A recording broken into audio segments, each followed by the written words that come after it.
Deadly Moves for the Sega Genesis, released in 1993 courtesy of Kaneko, and also available on the Super Nintendo Entertainment System under the name Power Moves, itself a subject of a prior video review from years ago, is a one-on-one fighting game where you control a fighter named Joe and must defeat other fighters from around the world to build up your abilities in order to challenge the final boss known as Ranker. There is also a 2-player versus mode, which allows you to pick from any of the game's 8 fighters minus Ranker and pit them against each other, but for the single-player campaign, or arcade mode, whatever, your only option is Joe, who is neither Super, nor Samoan, nor Roman.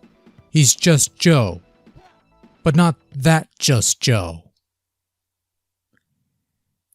That was a thing that happened. And I don't know why, but yeah.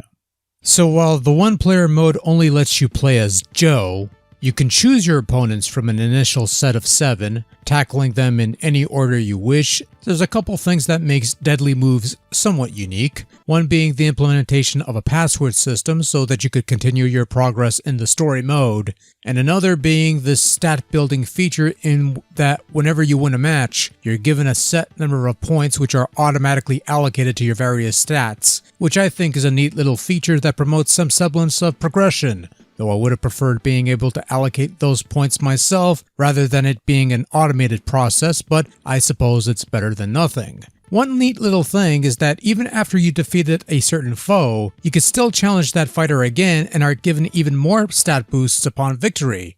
So if you're having trouble with a certain fighter like Nick, for example, then you could go back and beat on a fallen schmuck like Warren as many times as you wish and gain quick little stat boosts.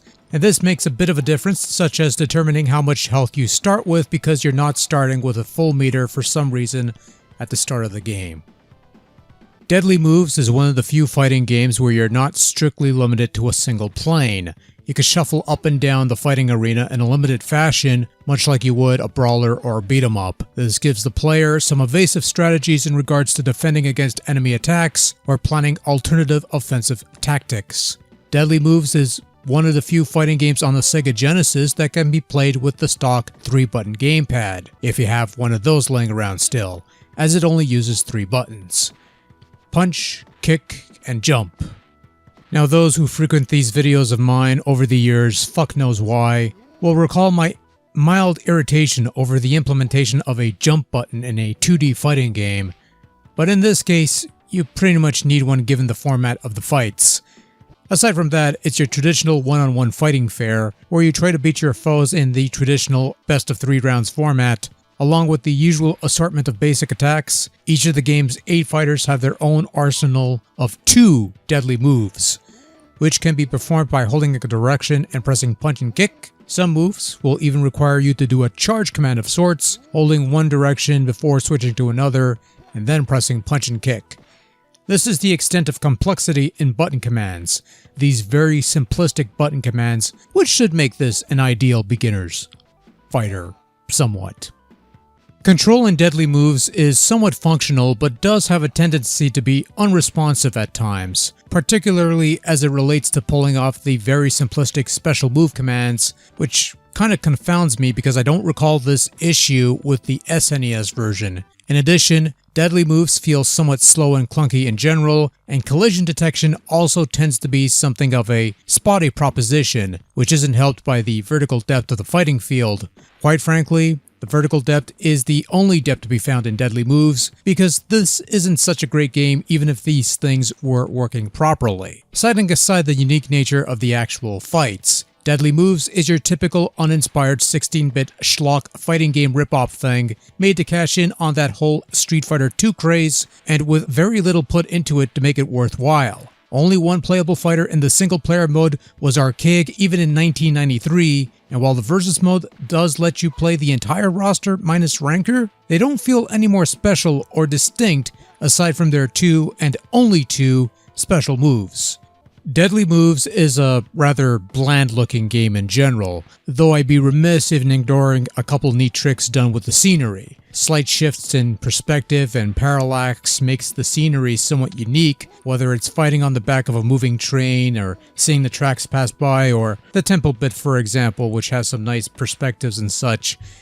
It's the little bits that makes Deadly Moves somewhat special before the blanket of blandness overtakes the field. The characters look fine, they animate about as well as any schlock fighter, the frame rate is charitably stable except for whenever a special move is executed or a blow is landed, then it enters slow-mo for some reason. I don't know. Sound in Deadly Moves also continues the rather bland theme of the day. There are some voice bites for move calls, grunts, and things of that nature, and they're fairly clear sounding by Genesis standards, I think. Sound effects are your typical stock punchy, kicky, hitty sound effect type things, and they're a bit on a tinny weak side, almost lacking punch, no pun intended. And while the music isn't anything special, it's not too bad. And if I'm going to be honest, actually, I do prefer the Genesis takes on these tracks over the Super Nintendo versions. Not really saying a whole lot, but just thought I'd toss that out there. Overall, Deadly Moves for the Sega Genesis is, well, another mediocre 16-bit fighting game to add to the pile. Has a couple neat, interesting ideas that would have been served better in a more fleshed-out fighter, as opposed to this seemingly thrown-together, half-assed effort. Not a particularly great game, but if you want to give this a shot, I would veer you towards the SNES Power Moves instead, since it's a slightly better version of a schlock fighter like this. And then it would veer you towards the pile of more worthwhile fighting games available, of which there are more than your fair share to choose from. As far as Deadly Moves is concerned, it's basically the fighting game equivalent of Ambien. No, seriously, I fell asleep at times while playing this. That's how dull this game is. So if you're having trouble sleeping, then Deadly Moves is the game for you, I suppose, but there are better ways to cure your insomnia than this. Sorry.